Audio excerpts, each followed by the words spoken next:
Here we go. Morning, and welcome to the Texas Pinball Festival. Glad to have you with us. Our next seminar is how to create the most awesome manual.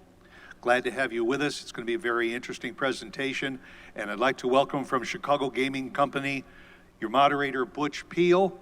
And if at the end of the presentation, he will open it up for questions. If you have any questions, please just stand up and address from the microphone in the middle of the room, at the front of the room, ask your questions. Thank you very much. Enjoy the seminar. Hey, how's everybody going?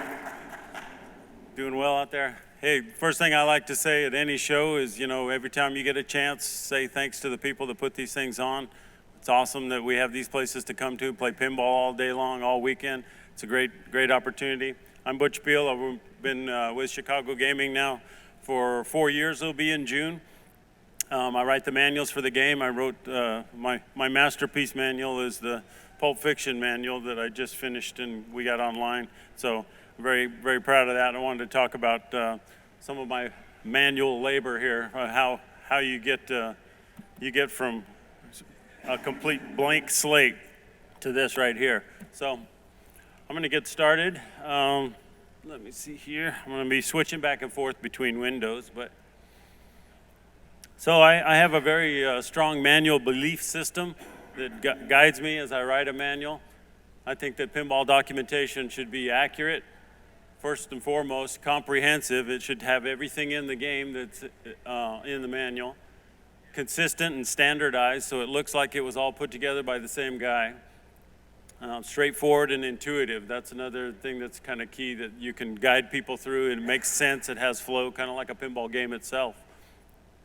And it should be aesthetically pleasing. It should be really nice. Somebody should be happy to have this sitting on their table in their workshop. I found that show and tell works best. I know you've all seen manuals where you get instructions, you get a very verbose instruction about taking the third screw out of this one, and they don't show any pictures that tell you how to do that. And then others that show you just pictures and don't tell you what you're supposed to do and think they're little arrows and things explain. I like to put the two together, and it really works best for pinball manuals. And color brings show and tell to life. There's just no replacement for color, and I'm going to talk a lot about that as we go along. Important info bears repeating. That you'll find in my manuals that a lot of it almost seems repetitive. The stuff that you think is repetitive is the stuff that I thought was very important, and it should be approachable from several different angles with links and things like that to bring you where you need to be and to get you back to working 100% on your pinball machine. So one of the key things when you're writing the manual, and you just got to remember what you're selling and who is using it. Pinball people are unique. They like to work on their own games. It's not at all like selling refrigerators or toasters or people can't stand to work on stuff like that, but there is so much satisfaction in keeping your pinball machine running and working perfectly, and a manual can be a big step towards doing that. The other thing to remember is that your pinball machine is going to break. I mean, I tell people there's two types of pinball machines, the broken ones and the ones that are about to break. So, it's going to happen. They need to have good documentation to help them get them going again. I've had a really hard time explaining this to management sometimes. I had somebody say, well, where's my big, fat, thick manual for this? And I'm like, that is such an inappropriate comparison that I don't even know where to start, This is not a pinball machine. It doesn't have a steel ball smashing around. It doesn't have a lever to remove the glass and look underneath the play field and all that kind of stuff. It was never intended to be taken apart. These guys are intended to be taken apart daily. And there are companies out there that make pinball machines that think it's not at all bad that you have to fix your game after every league night or before every league night, that kind of thing. We don't want that to happen, but when it does happen, we want you to be prepared, know what part numbers and everything that you need to get your game running again. I think it's also very important to provide a printed copy of this and put it in a PDF version that you can put on your tablets and things like that for mobile devices where you're at the arcade, you don't have your manual with you. You can use your tablet or your cell phone and you can Okay, there we go. Threw me off there for a second, sorry. You don't have your manual with you, you're able to still work on things and get part numbers and make a phone call and get your game running again. How a manual is printed and bound does matter. I really love this format, making a manual so you can put assembly drawings and then you can put a bunch of information that pertains to those drawings together, and nothing looks crowded, nothing looks like it's made too small that you can't use it, and it just makes for some really nice documentation. When you get into play fields and everything that's on a play field, right underneath it shows all the parts that you're showing in the show and tell type idea, and it works really well. So you bind something, you don't use legal size paper, and you bind it this way, now all of a sudden your play fields are like 2 or 3 inches tall and you can't see any of the detail. It's really important to have this extra room, and I love being able to lay a play field on the side and show what I want to show on page to page. And links in a PDF make it much easier to navigate. And so much do I believe in this that I've got over 1,650 links in the pinball manual for Pulp Fiction, the PDF version. There are many of them that go to the same place, but they're sprinkled on different places in the manual. Again, letting you start from any point of entry and get to where you need to quickly. I have to provide pathways from multiple angles back to the pertinent information. So the tools of the trade that I use for these. Adobe InDesign is my page layout program, so that's what I use to make the PDF, and the same PDF that I put online is what I send to the printer and get made into a hard copy. SolidWorks Composer is another very powerful tool. This allows me to get a 3D model from our people. It's a companion program for SolidWorks proper, so I don't have to have all of the modeling software on my computer. But they can send me a 3D representation of any assembly or parts of the game, and I can then decide how am I going to take this apart and show how to put it back together again, and be able to explode a diagram off of this with all these complex parts in between here, a lot of things in the background in here, a lot of things under things, behind things, attached to things, and then I can take that and figure out what the best angles are to show it, and then I can start to figure out how I'm going to take it apart. And as I start looking at that, I notice that some of the fidelity of the model is not up to snuff for what I want to do in a manual. If something is threaded, it should show the threads on there.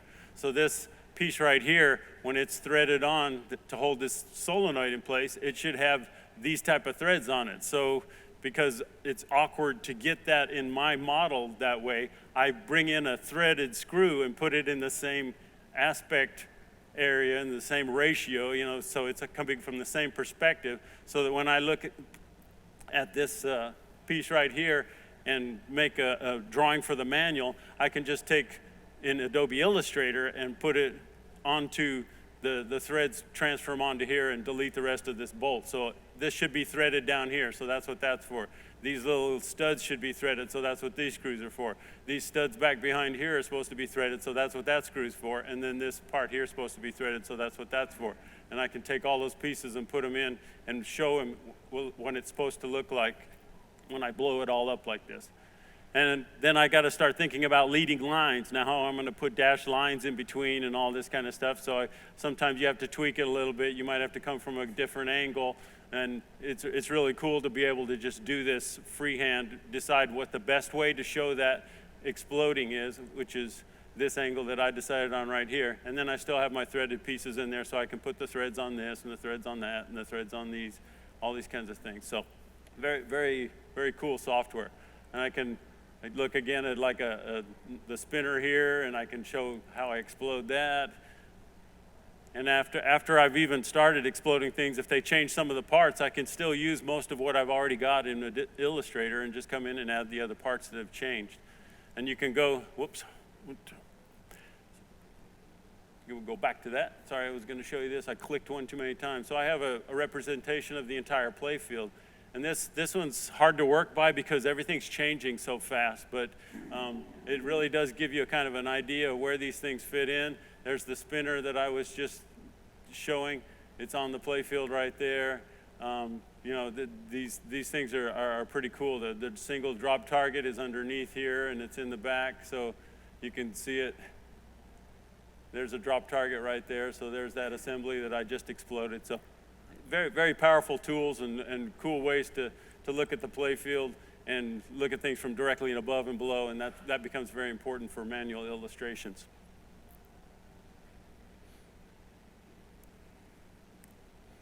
Adobe Illustrator is my real workhorse. In that package and application is where I do most of my work. So I have full playfield representations where from above I've taken everything and put them on the playfield, and then I take and put those in different layers. So all of these different layers here have parts on them so that the proper things are on top of the proper things. So the playfield is on one plane, the posts and rubbers and things like that are on successively higher planes so that everything is stacked the way it would be looking directly down on the playfield itself. And then I can take and I can put these together, make them into shapes that I can fill, that I can make them different colors, I can make them different transparencies or opacities so that I can see through plastics. And so the blues here are our lower plastics, the yellow are the elevated ones that are up on higher range, and then the pink ones are the signs and things like that. So I have all of that, and I put circuit boards. I put as much detail as I want to be able to show at some point in the manual. I have to add to my overall complete playfield drawing. So this is the above, this is the playfield from below, and there's much fewer layers below because there's a lot less on the bottom of the playfield than there are on the top. But now you see all those assemblies and things from the opposite side, and that's very useful to have too. Circuit boards all the way down to the number of pins and everything on all of the pinouts and the when I want to run cables and things like that. I want to show that kind of detail, so I have to have that much detail in these guys where I have my connectors labeled and you know, spotting holes for the GI and things like that. So very, very detailed. And it takes me, you know, probably a month or two, if everything stays the same, to get to this point where I can show the playfield like that. That's a very valuable tool. And then when I'm doing an assembly drawing, Composer will do assembly drawings. Composer is actually that SolidWorks program. It's made to help you do documentation, but it doesn't give me enough flexibility to do what I want to do. I want to be able to go in here and you know, show things that are behind things, you know, so I can use dotted lines and stuff like that. When I show a bunch of things crossing over, I change the dotted line pattern. You can't do that very easily. It's just not as intuitive, it's not as powerful, it's not as flexible as Adobe Illustrator is. I can't decide what type of pointer I want to, and these things matter to me. What kind of pointer I can use, what font I can use for the numbers, you know, the thickness of these lines, the colors, all that stuff is really important for what I'm going to do in a manual. And Adobe Illustrator gives every bit of it to me, so it's a very, very good tool. Let's see. And I do a bit of work in Adobe Photoshop, usually when I get the graphics files for like our playfield or our plastics and things like that, they're so grossly detailed, I don't really need that level, so I have to use Photoshop to kind of tone them down a little bit so that I don't have a manual that's, you know, 12 terabytes. So that becomes an important tool also. So I get a lot of, oh man, you're really lucky with being able to use photographs these days, you know, cameras and things like that, illustrations versus photographs. I'm an illustration guy. I want to be able to show things that I want to show, highlight pieces that I want to highlight, and I don't want to have a bunch of clutter in the background of these photos and things that are subject to being blurred and causing problems when you scale them. So if you start with a really nice color picture. This is really easy to see where that comes from on the Pulp Fiction playfield. It's on the left side where the ball kicks out from the pawn shop. And you can see the yellows and the grays and the whites and reds and the blacks and everything. Everything's real easy to read. It's nice and cool. You can see that there are 3 posts back behind in here. And if I was trying to show something using this picture, that would be all well and good, except I still have the background there. I have to pick a color to put on top of this that doesn't interfere or blend in with something that's already here. And there's not much palette left. There's the greens, the yellows, the reds, the blues. It's all there. And try to make an arrow that comes in from here and doesn't blend into the background is difficult. And as soon as I tell somebody I'm going to print that in color, then they tell me, no, it's too expensive for that. So they're going to put it in black and white. Ask me how I know that. So you get into this type of thing. Now you're starting to lose a lot of the detail and the things that bring things out to your eye, and it starts getting really cluttered. Now we're going to take that and we're going to put it in a brochure, and we're going to have to make it this big. And then somebody's going to invariably start bringing that back up again. And then I'm starting to lose a lot of detail. Everything's getting really fuzzy. And then you're going to start putting that into a PDF, and you're going to scale and make the compression and things like that are going to start causing problems. You're going to end up with something like this.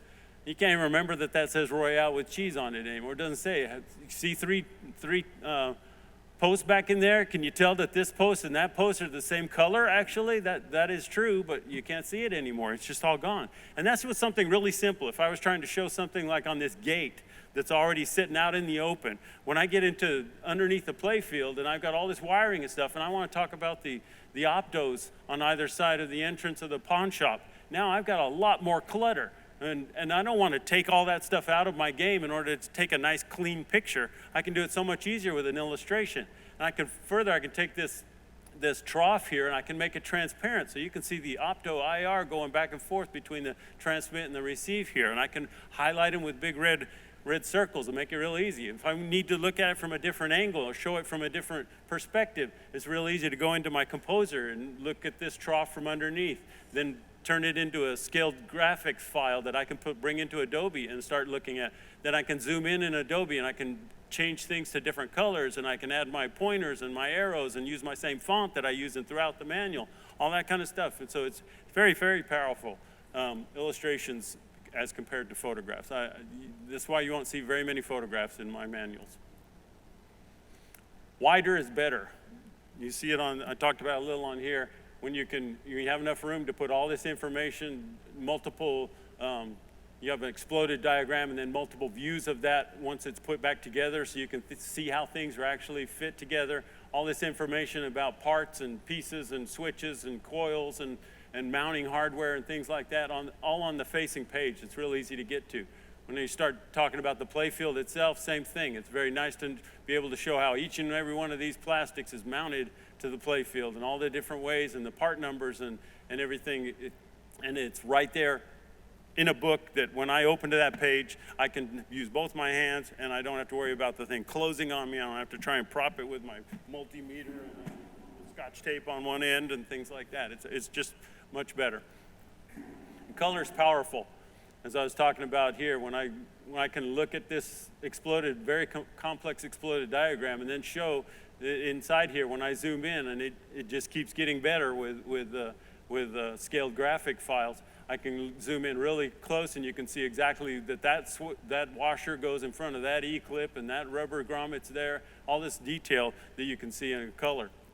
And when you go to a playfield and you start looking at the way you can use color, it becomes even more powerful because now this is a switch, playfield switches on the game, one page of two, but there's so many switches on the game. Now here's just a little corner of that, and I've used color here to denote the different types of switches. So yellows are optos, reds are targets, blues are micro switches, leaf switches are purple, and this green one here is the magnetic switch, which is used in the spinner.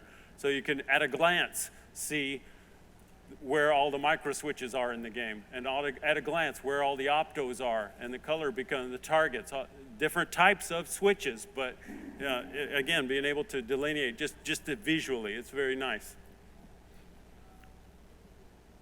So no detail is too small when you use scaled graphic files. So here's the main circuit board underneath the playfield.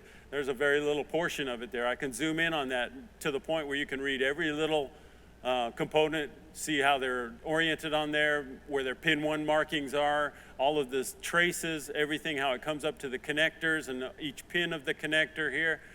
All that information is there and easy to get to, especially with the electronic version. You can zoom in on it.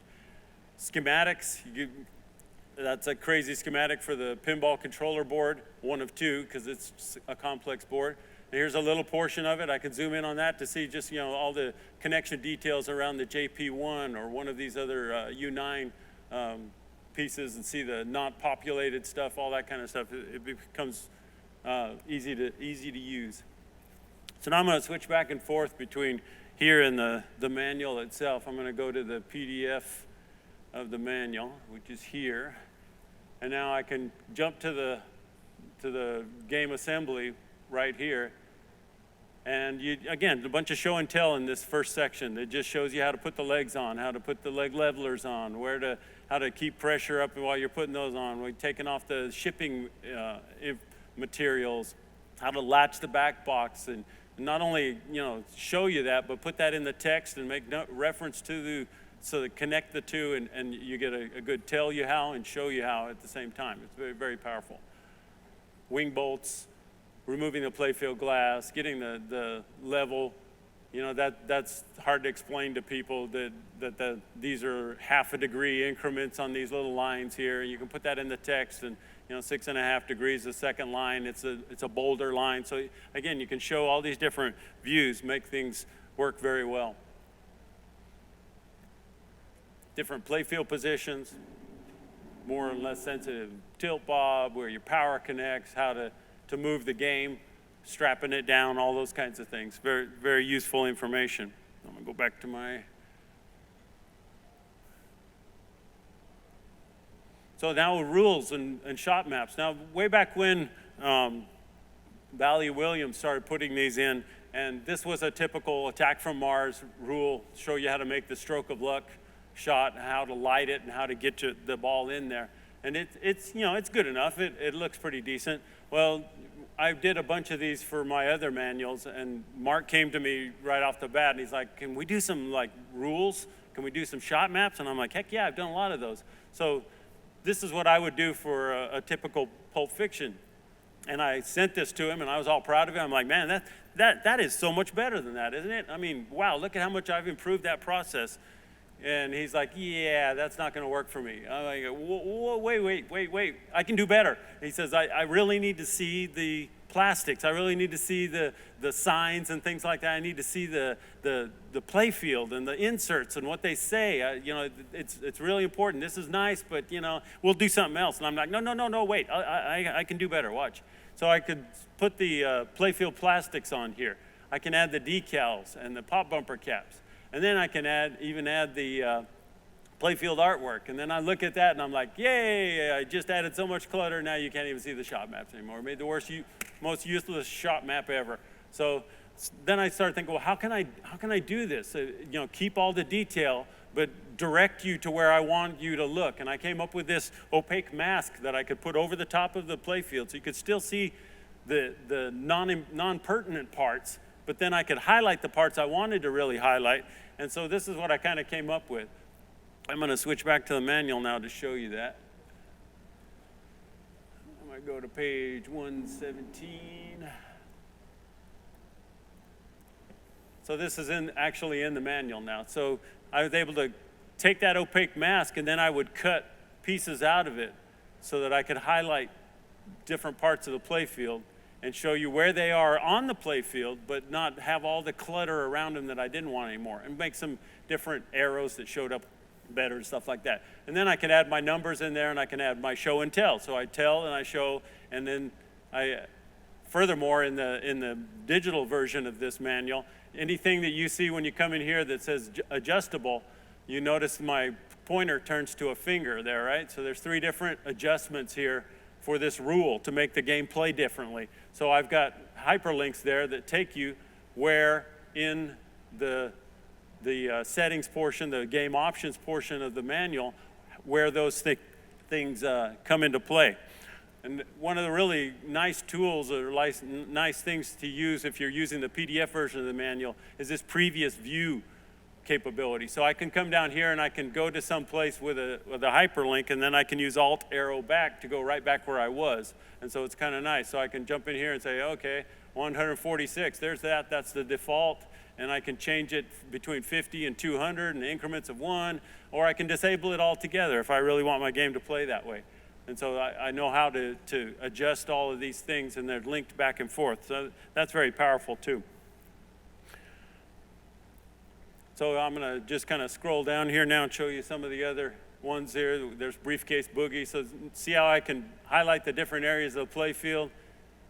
Only the ones that are important. Some of them get a little busy still, but you know, you got to do what you got to do, all the way up to divine intervention, tell you how to do all that. And any place there was an adjustment that affected those rules, I can take you to those in the game options, so you can see exactly how much you can adjust it and what it does. So back to the presentation now. I'm back and forth here a lot. So menu and diagnostics. You want to be able to go in and test your game. Now I'm going to jump in here. Whoops, went too far. I'm going to jump back to here now, and I'm going to go forward. So this is that portion in the digital manual again. And the first thing it has here is it tells you, you want to be able to do some things with the high power. You need to either turn the upper switch on the coin door. If you don't know where that is, here's a hyperlink that takes you there and tells you item number 9. It's the upper switch on that. I go back to where I was. You can start scrolling down through the main menu here. This is how the main menu comes into play. And all of these have hyperlinks to them too. If I want to go directly to game audits, I can do that and jump over there and go back. I can go to the utility menu and go back. If I want to jump into system tests, it has a brief description here of everything. Tells you with color and all this, and using color wherever I can to help you with the buttons and things like that. So I'm going to go into system tests. Now here's the system test menu. There's a bunch of system tests. Well, now I can hyperlink back to those. I can go to auto burn and see what that does. I can jump back and forth to device tests. Well, now there's more device tests here. I can hyperlink again into, I want to check my main ball trough. I'm having issues with my main ball trough. Well, there's the main ball trough test right here.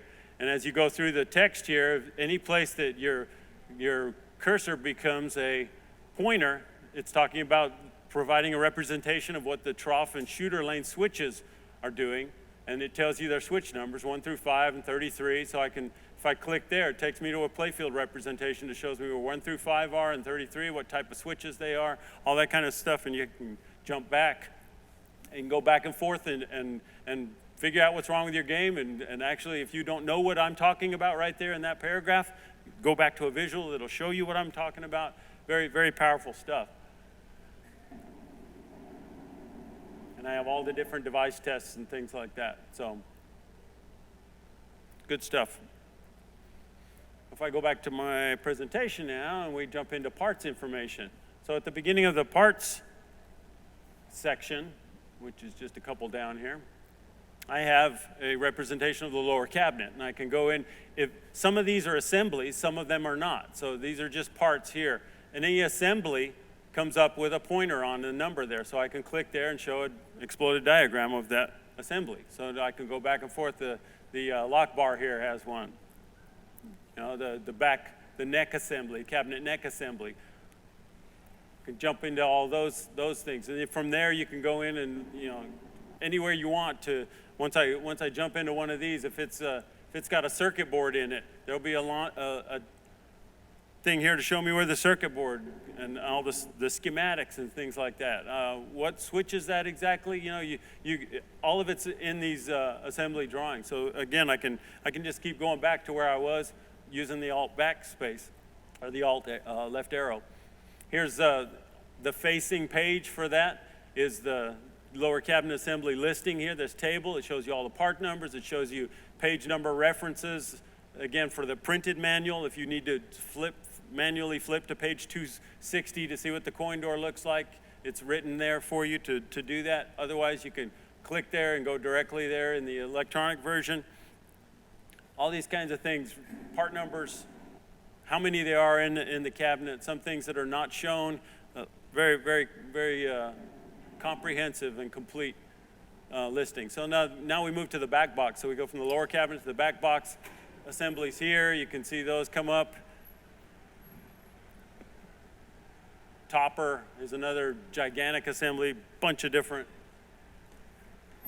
topper parts. So I can go back to that. I can drop down to the back box itself. It shows all there's only one assembly in the back box here, and that's the knocker up here, but I can go to that too.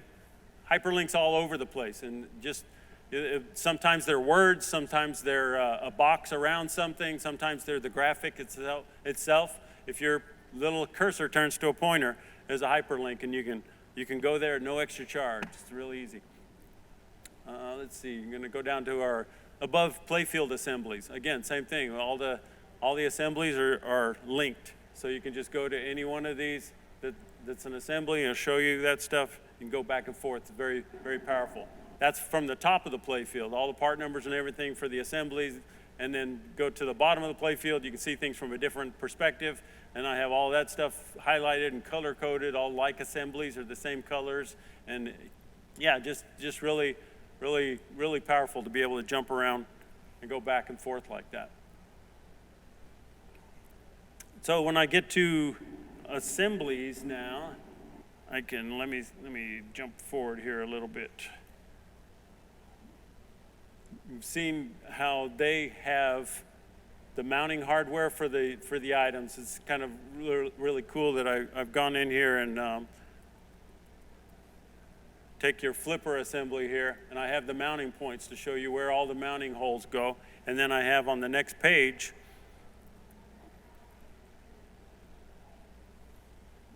all the way back here to full page, and then on the next page I show you what the mounting hardware looks like. So I always like, when you're taking things apart, again, remembering who your customer is. They're going to pull parts apart. They're going to mess around and accidentally take 2 or 3 things off at once that have different mounting hardware. That's what the mounting hardware looks like there. There are 8 of them, and they're all marked with an M on that assembly drawing up there. So it's very, very, very cool to be able to do that also. One page. Let's see now, I'm going to jump to the playfield representations. Now this is 270, sorry.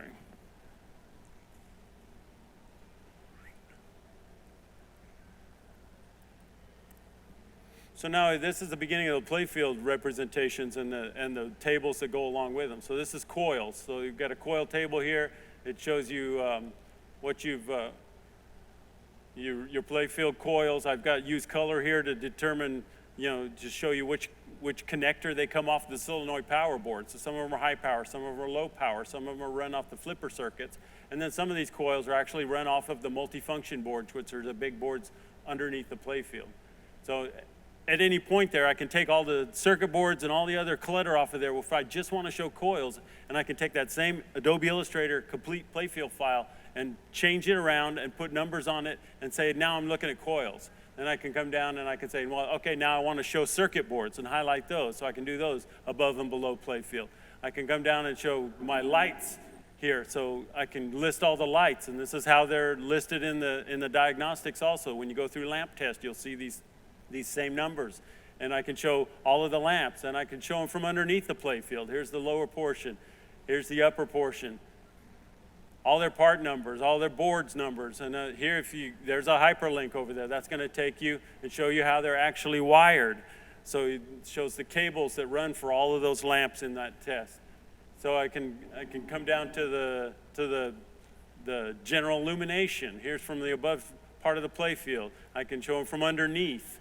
I can show that some of these are mounted flush, and some of them are mounted where they stick up through the playfield. And these are the different ones, and they're marked accordingly underneath the playfield. Use color here to show that these are all on the same cable. These are all on the same cable coming off the same connector. Again, color is just useful everywhere.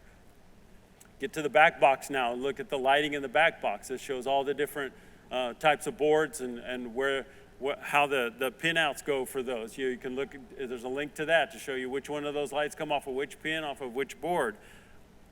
Again, hyperlinks everywhere, places to take you back to the lamp test to show you how to actually test these in the diagnostics, general notes, things like that are useful to read.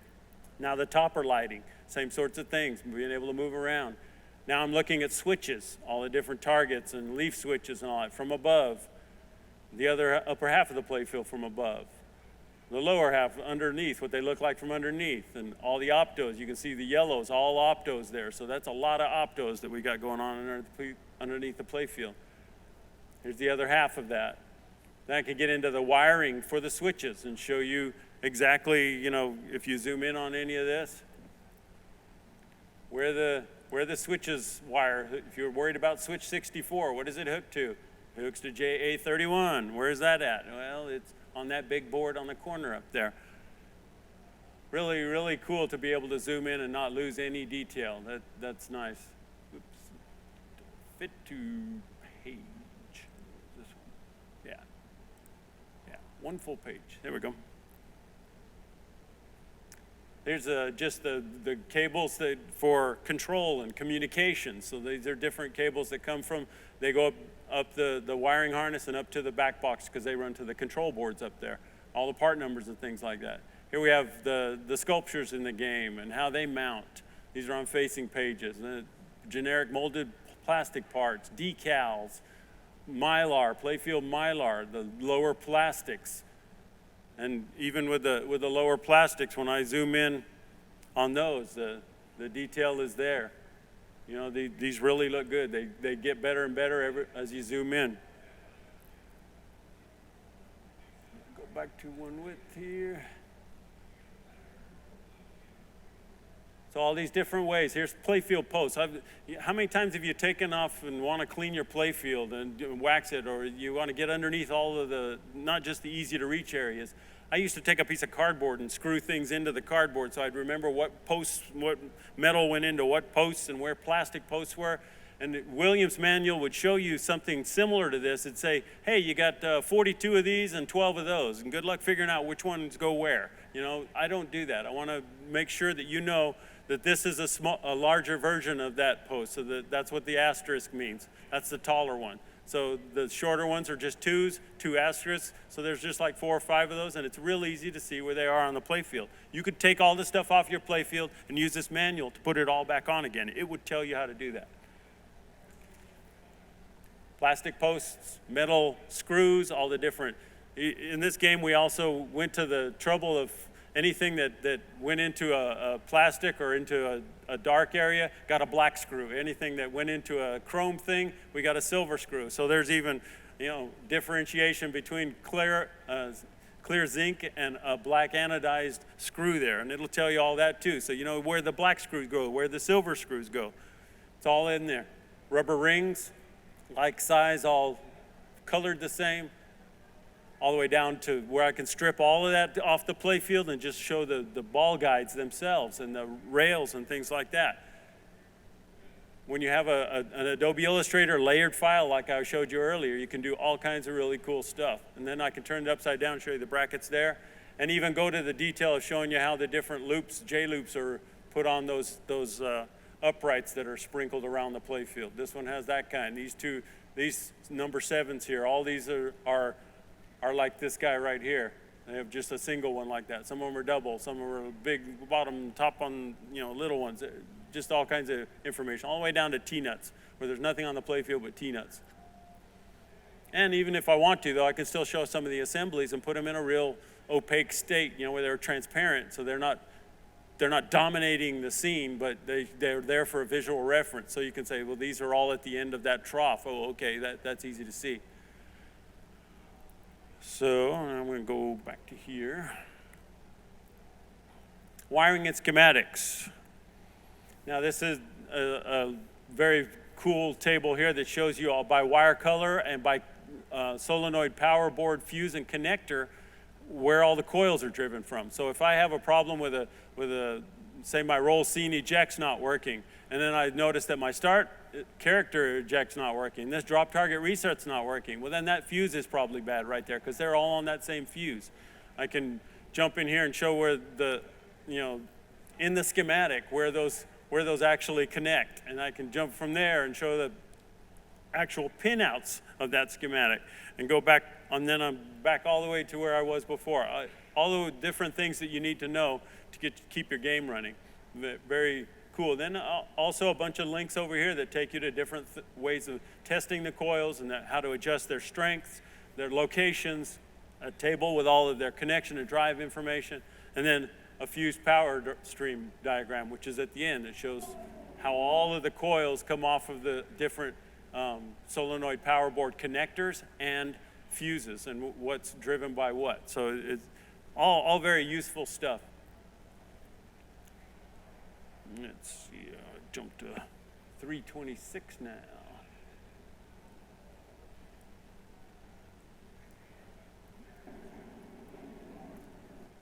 So here's schematics.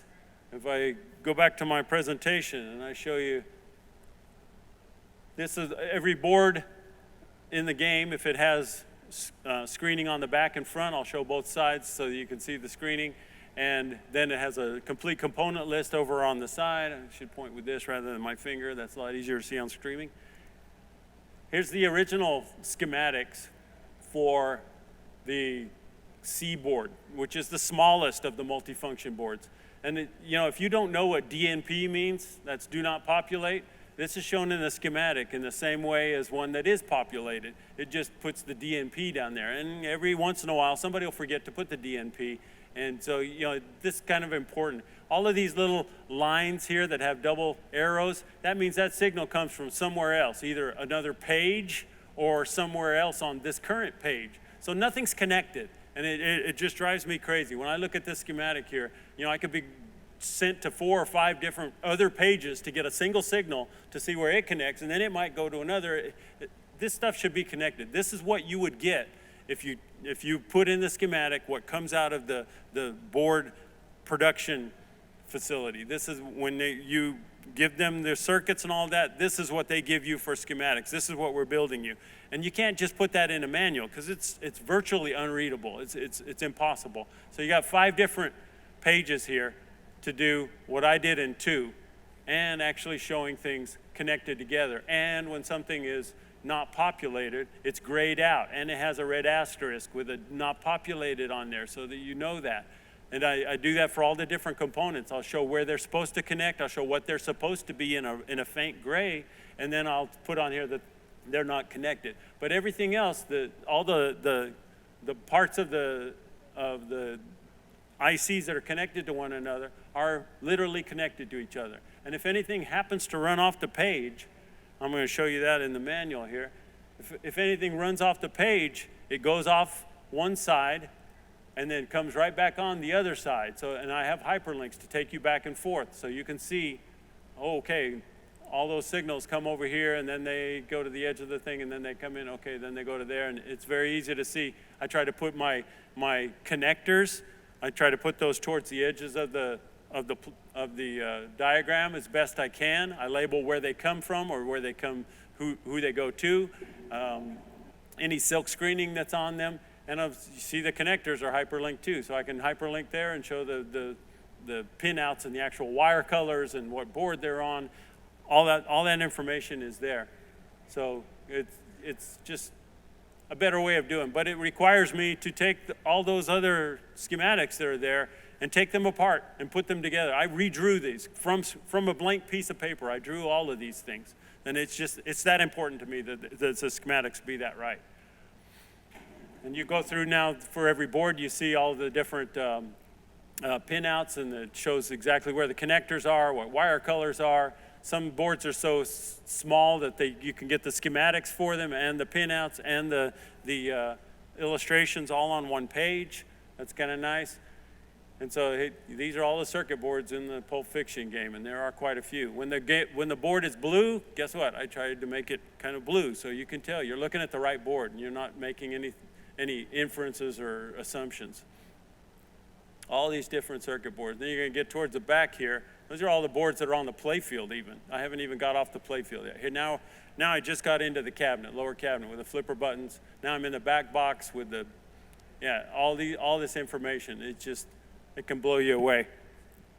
And then last but not least, we have at the end of that, we have our topper diagram. Another super simple Chicago gaming company topper. Yeah, I heard the guys earlier talking about how I don't know how we're going to top our topper. It's like, yeah, welcome to the club, guys. because this is really cool. I put in here, I put links to the circuit boards themselves, so you could go back and forth to the different circuit boards that provide those lights, all that stuff, so you can do that. There's the power stream that I was telling you about with all the other information in there. Coil fuse locations, so we have fuses down the cabinet, fuses in the back box, fuses under the play field. Here's close-ups of all of those and all the fuse information, and a little bit of information to changing your supply voltage. And last thing I put in here is maintenance info. So that's going to be stuff like, some general notes on lamp, switch, and coils, and all kinds of links down here to take you to different pages to deal with coils and lamps and switches. And then I'm going to tell you how to update your software manually off the website, detailed instructions for both Windows and Macintosh systems. Show you what the displays are going to be showing while it's updating, so you don't think the game's just locked up or dead on you. Illustrations again, instead of showing a photo of the back box and how to put that in there as an illustration that makes it really clear how to put your chip in there to do the updates. And then some information about how to make the game play more liberally, or use that little plastic stub in there to take the center post out, give you really detailed instructions and show you where things are and what kind of choices you have with those. So you can see the different positions here for making it more conservative or medium or liberal on all these post places, and then taking these, removing these and taking them out. So what it looks like from the backside of the play field in the same way.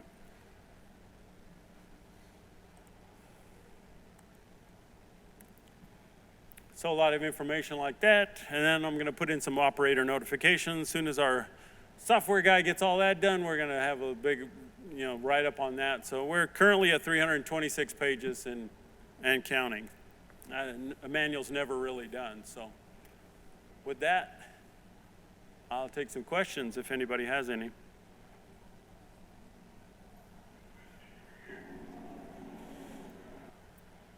Speak into the mic. Oh, speak into the mic. Yeah. Didn't even do it myself. What's up, Dan? Hey, good morning. Feel like more of an entertainer. Oh, yeah. All right, so the question is there a troubleshooting matrix? Like, I know in old manuals, I've seen, like I usually crack a manual open only when I've got a problem. Is it say like, okay, this is the symptom. If this is the symptom, check this, go to this page, go to that page. Is something like that in the manual, or is that maybe a possible enhancement for the future? Yeah, I mean, when you said something about matrix, right? Switch matrix, all that? Well, no, like a decision matrix, like with this symptom, is it doing this, yes or no? If it's a yes, I go on to sort of this path. Yeah, can you imagine me putting one of those together? What it would look like? I think when it comes to some of the troubleshooting stuff, and I plan to supplement the manual and all that with some videos. I'm going to start doing some videos that we put on the website, and just to kind of, as we monitor our tech support and what things are happening out in the field, we start to determine areas that need a little bit of extra attention, and rather than starting off with that decision tree, I'd need even 10 times wider than this, with all the different things that can go wrong in a pinball machine. It really is. So we're going to focus on the things that we know are starting to cause a little bit of confusion with the public and some issues, and we'll address those probably with videos. But I try to lay the manual out intuitively like that, so that you see the connections and stuff like that. If someone gets on the phone with you and they say go to page such and such of the manual and look at the way that board is connected. You're having problems with the lights, say on your lock lights on your briefcase or something. Well, okay, what board does that come off of? It comes off of the B board at this connector. Pull that connector and push it back in, make sure it's seated, pull all the wires, and you can tell them the gray wire with the green stripe is the one you're looking for. It's all in the manual. They can follow through that. And usually, I guess what I'm trying to say is our tech support person will be like your decision tree. Okay. And they'll take where your problem is and your symptoms, and then they can use this on both ends of the phone to walk through it and actually zoom in on where the problem really is. But yeah, I have seen those in the old Bally, and I always found out about it, that's one of the things I did when I wrote manuals is I started off with, I've worked with all these different kinds of games from electromechanical all the way up to Pinball 2000, all the way up to the latest Jersey Jack stuff. And I could go through and look at the manuals that way back in the day and say, man, that's a really good way of showing that. And man, if they could do this in color and do this, that would be even better. And this one is just completely worthless. And those decision trees, a lot of the time, it's like, okay, this is going to be cool. I'm going to be able to just see which one.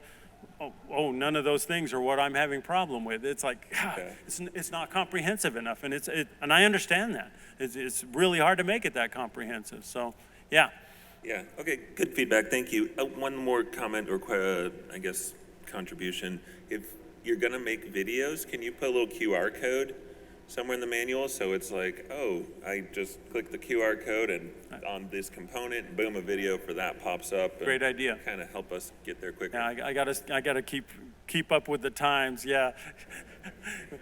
And see me struggle with a camera trying to do one of those QR codes, or worse yet, try to explain it to my wife. Yeah, she's like looking at pictures all of a sudden. It's like, no, you touch here. So yeah, but yeah, a lot of people are a lot better than me at that stuff. So, anything else? Step up to the mic. We got a couple of them here. So this All right, is you can stand in line. That's great. a pretty technical thing. It's like, is there ever going to be an online section of Pulp Fiction manual for dummies? Pulp Fiction manual. What? For dummies. I mean, this is like rocket scientist kind of stuff to me. Well, you know what? 90% of what I just showed all you guys bouncing around and all that, most people don't even know are there. And they still say the manual's very useful, so I take that as a compliment. You're just scratching the surface, and you already think it's useful. Wait till you learn how to use it a little better, So will this manual ever be finished? They're never finished, yeah. When we hit 500 pages, maybe we're done? That's up to the software guys, and if they keep adding features, guys like Sam Zare that are trying to change games that are already out there and add new stuff to them. I got to document it, right, if it comes up. So, yeah. Okay, well, I guess I got some serious bedtime reading now. Thank you. You know when your manual's done, believe me. So, sir. Yes, on your warranty and tech support, is that no charge as long as you own the game, or is there eventually, after a warranty period, there's a fee for tech support, or how's that? Yeah, there's a very specific tech support. Everything's covered for this amount of time, and then on the LEs they like double that. So, but when it comes to something breaking and it's something that we've known is a problem, something like that, or something we've seen before, it's not going to be like, get your checkbook out before we'll even talk to you, or give me your credit card number. No, we're very, very fair about that stuff, and we're trying to improve our tech support right now, getting actual answers out to people quickly and getting parts out. Some of the early problems, some of the early Pulp games that we had, new things out to them within a day and got their stuff working again. So, yeah.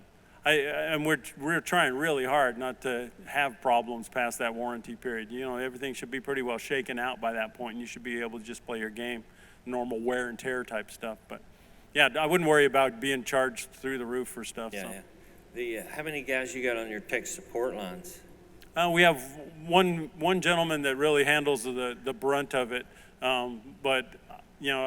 Everybody that knows I work for Chicago Gaming texting me and asking me questions, and so we're a team, and our salesperson gets them from their distributors. So there's like 3 or 4 of us, 5 of us maybe, that are working on this stuff. And if something comes up really hot, we can make it happen pretty quick.